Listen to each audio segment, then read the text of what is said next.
Gender and changes in women's status in Korea.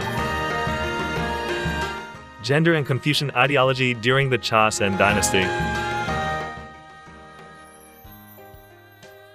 In this section, we're going to look at how the status of women and the role for women changed during the Joseon dynasty.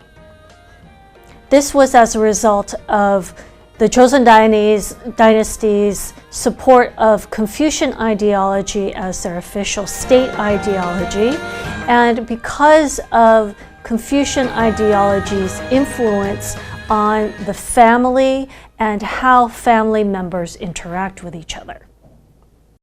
In your family, who takes charge of home education and why? So the Joseon dynasty was a very long-lasting, stable dynasty, about 500 years, and during this time, Confucian ideology was adopted officially. Now, although Confucius, the historical person of Confucius, lived in the ancient period, he had an idea of how an ideal society should be structured and how it should be ordered and what everyone's proper place in society was.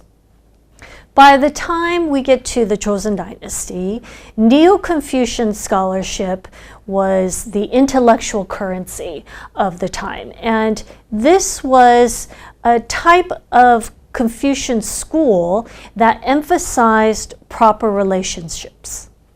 So when the Joseon dynasty adopted Confucian ideology, there was a kind of Confucian social engineering that occurred, and there was most certainly a ranking order amongst the women in the household.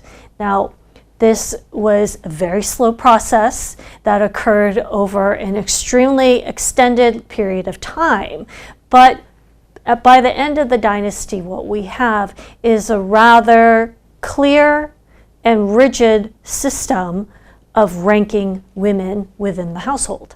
According to Confucian ideology, women are to follow and to behave ethically, and they're to follow 3 obediences. This means that women should be obedient first to their father, and then when they get married, they are to be obedient to their husband, and if their husband passes away, they are to be obedient to their son. Confucian ideology also calls for the strict separation of sexes from about the age of 7, and severely frowns upon remarriage for women. There's a belief that if you are a woman and you get married, you should stay loyal to that husband until your own death, not his death. So there are very clear rules of ethical behavior that women were expected to follow during the Joseon dynasty. And these were particularly of importance for Yangban elite households. If you did not properly train your daughter in the rules of Confucian ethical behavior, this could cause problems not only for your household, but for whichever household she's married into. Now, you may not think that forbidding the remarriage of widows is a big deal. So you've been married to your husband for 30, 40, 50 years, and he passes away and you decide not to get married. What's the problem with that? Well, in the Joseon dynasty, we need to understand that people married at a much earlier age. So sometimes girls were married off as early as 9, 10, 11 years old and were sent off to their in-laws' household to be married into that family. Or let's say that there are 2 Yangban families who agree that their children should be married, and they are not even of marriageable age, or the marriage has not even occurred yet, but the groom passes away. Well, even in that case, the bride-to-be is considered to, the proper behavior is that she should remain loyal to her betrothed and should not remarry. So in many cases, we have very, very young widows who are teenagers in their 20s and need to spend the rest of their lives not remarrying and taking care of their in-laws. Commoner and slave women, though, had a little bit more leeway and flexibility. They were not confined to these restrictions as strictly because it was not imperative for their families. If you were a commoner and your daughter becomes a widow and remarries, you're not going to lose your commoner status. And for the kisang, or the female entertainers, they actually had the lowest social status along with slaves. So these women, they were basically serving the court, and they were summoned to entertain the government officials and whoever was at the palace or in the government. And they did not have free will, but their social status was considered to be the lowest. There are several cases where Yangban men would take on kisang, or these female entertainers, as secondary wives or their concubines. And in those cases, their offspring would not be considered to be of Yangban status, but they would have to take a lower social status. And this is because during the Joseon dynasty, one's social status was defined by not just the father, but also by the mother. And so this is a key reason as to why women went to great extremes to preserve their Yangban status, because it not only affected themselves, but it affected the entire lineage and their offspring.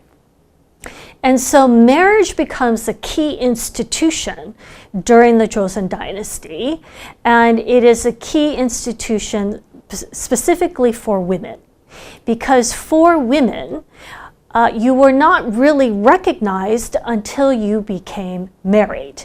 And you needed to produce, your main responsibility was to produce an heir, a male or a son.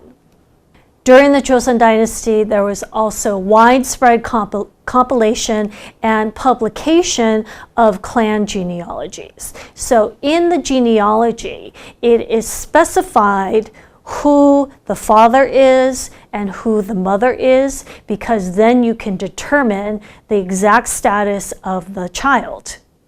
We also know that these genealogies played a very important role in informing members of the lineage in terms of what their exact relationship is to everybody else in the clan.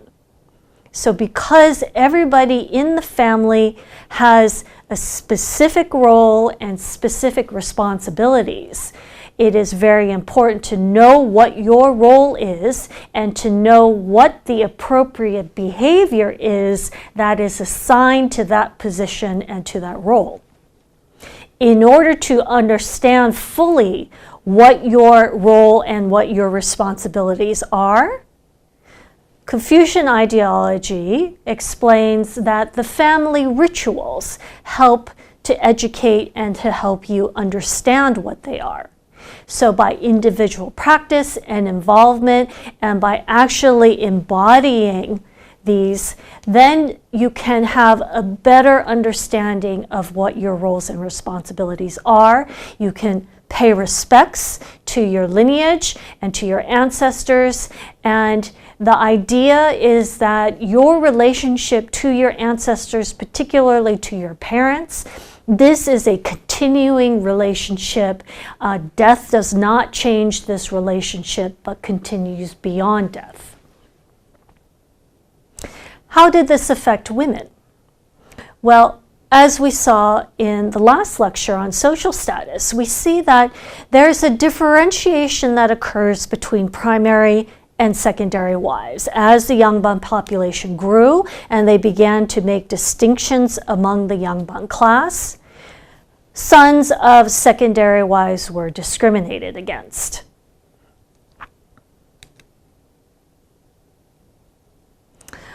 So the question is, well, was this just an ideology, or did Koreans and Korean women really practice this?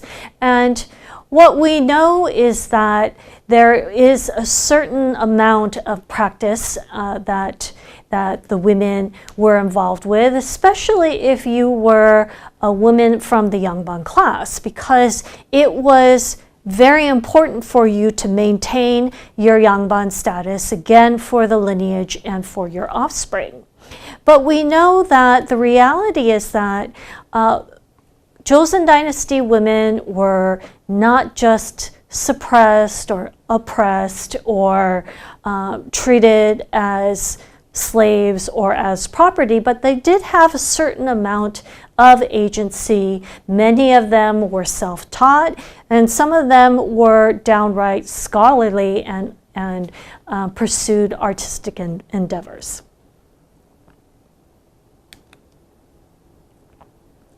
So, for example, we don't know a lot about these aristocratic Yangban women, but what we do know of them have been written about. We have writings about them from after their passing. So usually sons might write about their mothers and describe how their mother was. In this case, a 17th century descendant of the Neo-Confucian scholar Yi Sek wrote about his mother, saying, "She was clever and remembered the theories of the classics and history," this being the Confucian classics. "What she heard once, she never forgot again. As to the odes and mentions, she could recite them completely and also understood their meaning in broad terms. She was equally familiar with all great families and descent groups in Korea. At times, she discussed past and present in terms of success and failure, of wisdom and unwisdom, and her arguments rarely ever missed the point." Song Shio in the 17th century wrote about his aunt. So we see that there are these really great, wise and educated women. Song Shio wrote, "The songs for generation instructed sons and daughters in rights and law. The domestic rules are very strict and severe, as is fit for an elite house. Since Madame Song received instruction from wise parents, her natural alertness and smartness were heightened. When her brothers received instruction, she listened from the side, remembered everything, and understood the meaning in her heart even better than her brothers. She learned to write and had some understanding of written texts, yet this remained inside the house and did not get known outside. Her sons went to a teacher, and one of the sons talked about his mother, and only then, for the first time, did outsiders learn that she was literate. Such was her virtue." So we see that it was not appropriate for a woman to be formally educated. It was not appropriate for a woman to publicize any education, informal or not, inside the home. And in fact, a proper Yangban woman would be educated but would keep it within the confines of the home. So it's not that women were forced to remain ignorant, but we do see that it was appropriate for Yangban households to educate their daughters. These are the keywords for this class: Confucian ideology, ethics, rights, clan genealogy.